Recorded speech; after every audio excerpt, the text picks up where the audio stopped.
இனிமையான நண்பர்களே, அன்புள்ளம் கொண்ட சொந்தங்களே, அனைவருக்கும் வணக்கம். விக்கிரவாண்டி தொகுதியிலே இடைத்தேர்தல் வர இருக்கிறது. இந்த நாடாளுமன்ற தேர்தல் முடிவுகள் வெளியானதற்கு பிறகு விக்கிரவாண்டி தொகுதியிலே இடைத்தேர்தல் வெகு விரைவில் வரலாம் என்று சொல்லப்படுகிறது.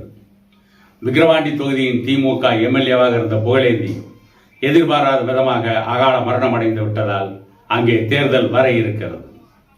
அந்த தேர்தலை எதிர்கொள்ள திமுக பல கோடிகளை மூட்டை கட்டி கொண்டு தயாராக இருக்கும்.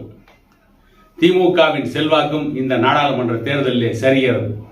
எடப்பாடி பழனிசாமி தலைமையிலான அதிமுக கிட்டத்தட்ட களத்திலேயே இல்லை என்று சொல்லத்தக்க அளவில் மிகப்பெரிய வீழ்ச்சியை சந்திக்கப் போகிறது. இப்படிப்பட்ட சூழ்நிலையில் அந்த இடைத்தேர்தல் நடக்க இருக்கிறது. அந்த இடைத்தேர்தலில் பாரதிய ஜனதா கட்சி போட்டியிடும் என்று ஒரு பத்திரிகையில் செய்தி வெளியாகி இருக்கிறது.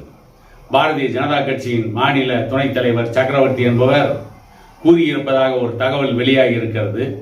பாட்டாளி மக்கள் கட்சி பாரதிய ஜனதா கட்சியோடு கூட்டணி அமைத்ததற்கு பிறகு இன்னும் சில கட்சிகளை கூட்டணி அமைத்து பாரதிய ஜனதா கட்சி கடந்த நாடாளுமன்ற தேர்தலில் வலிமையை பெற்றிருக்கிறது.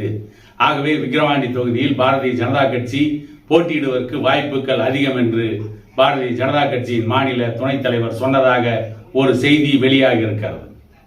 அதே நேரத்தில் பாட்டாளி மக்கள் கட்சியின் நிறுவனர் டாக்டர் ஐயா அவர்கள் விழுப்புரம் மாவட்ட பாட்டாளி மக்கள் கட்சி நிர்வாகிகள் விக்கிரவாண்டி தொகுதி இடைத்தேர்தலிலே போட்டியிட வேண்டும் என்று வேண்டுகோள் விடுத்திருப்பதாக டாக்டர் ஐயா அவர்கள் ஒரு பத்திரிகையாளர் பேட்டியிலே சொல்லியிருந்தார்.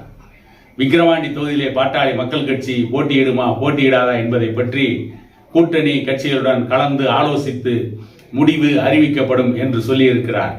ஏனென்று கேட்டால் விக்கிரவாண்டி தொகுதி பாட்டாளி மக்கள் கட்சி வலிமையாக இருக்கின்ற சட்டமன்ற தொகுதிகளில் அதுவும் ஒன்று. எப்பொழுதும் பாட்டாளி மக்கள் கட்சி இடைத்தேர்தலிலே போட்டியிடுவதில்லை. பென்னாகரம் தொகுதி இடைத்தேர்தலில் தான் பாட்டாளி மக்கள் கட்சி போட்டியிட்டது. காரணம், பென்னாகரம் தொகுதி பாட்டாளி மக்கள் கட்சியின் கோட்டை என்பதால் அந்த தொகுதியிலே இடைத்தேர்தலை சந்தித்து தன்னுடைய செல்வாக்கை நிரூபித்தது. அன்றைக்கு ஆளுங்கட்சியாக இருந்த திமுக பல தகுதி திருத்தங்களை செய்து நூற்றுக்கணக்கான கோடிகளை வாரி இறைத்துத்தான் அன்றைக்கு வெற்றி பெற முடிந்தது. ஆனால் அந்த தொகுதியில் இடைத்தேர்தலில் 41,000 வாக்குகளுக்கு அதிகமாக பெற்று பாட்டாளி மக்கள் கட்சி தன்னுடைய செல்வாக்கை நிரூபித்தது.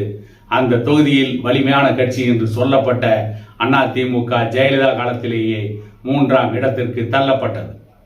அப்படிப்பட்ட சூழ்நிலையில் ஒரு இடைத்தேர்தலை பாட்டாளி மக்கள் கட்சி சந்தித்தது. இதற்கு முன்பு நடைபெற்ற ஈரோடு சட்டமன்ற தொகுதி இடைத்தேர்தலில் பாட்டாளி மக்கள் கட்சி போட்டியிடவில்லை.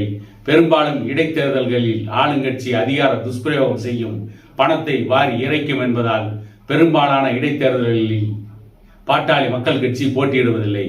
இடைத்தேர்தல் என்பது கண்துடைப்பு என்பது பாட்டாளி மக்கள் கட்சியின் அசைக்க முடியாத பார்வை. ஆனாலும் பாட்டாளி மக்கள் கட்சி விக்கிரவாண்டி தொகுதி இடைத்தேர்தலில் போட்டியிடுமா, போட்டியிலிருந்து விலகிக் கொள்ளுமா, அல்லது பாரதிய ஜனதா கட்சி போட்டியிடுமா என்பதெல்லாம் இன்னும் சில நாட்களில் தெரிய வரும். அல்லது தேர்தல் அறிவிப்புக்கு முன் அப்படிப்பட்ட அறிவிப்பு வெளியாகலாம். எப்படியும் திமுக அந்த இடைத்தேர்தலில் வெற்றி பெற்றாக வேண்டும் என்று அத்தனை முறைகேடுகளையும் செய்யும், அத்தனை அதிகார துஷ்பிரயோகங்களிலும் ஈடுபட்டு பணத்தை வாரி இறைத்து வெற்றி பெற்று திமுக ஆட்சிக்கு மக்கள் மிகப்பெரிய நம்பிக்கையை கொடுத்து விட்டார்கள், திமுக ஆட்சியின் மீது மக்கள் அசைக்க முடியாத நம்பிக்கை வைத்திருக்கிறார்கள் என்றெல்லாம் பொய்யான பிரச்சாரத்தை கட்டவிழ்த்து விடுவார்கள்.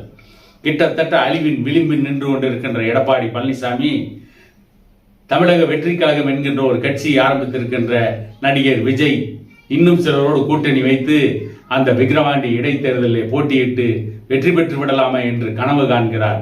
அவருடைய கனவு பலிக்குமா அல்லது பகல் கனவாகுமா என்பதை எல்லாம் தேர்தல் அறிவிப்பு வந்ததற்கு பிறகு, கூட்டணி கட்சிகள் தன்னுடைய வேட்பாளர்களை இறுதி செய்ததற்கு பிறகு என்ன நடக்கப் போகிறது, அந்த தொகுதியிலே விக்கிரவாண்டி தொகுதியில் நடக்கப் போகிற இடைத்தேர்தலில் பாட்டாளி மக்கள் கட்சி போட்டியிடுமா போட்டியிடாதா என்பதை பற்றி பொறுத்திருந்து பார்ப்போம் என கூறிக்கொண்டு இன்னொரு காணொளியில் உங்களை சந்திக்கும் வரை உங்களிடமிருந்து விடைபெறுவது உங்கள் எடப்பாடி துரைசாமி.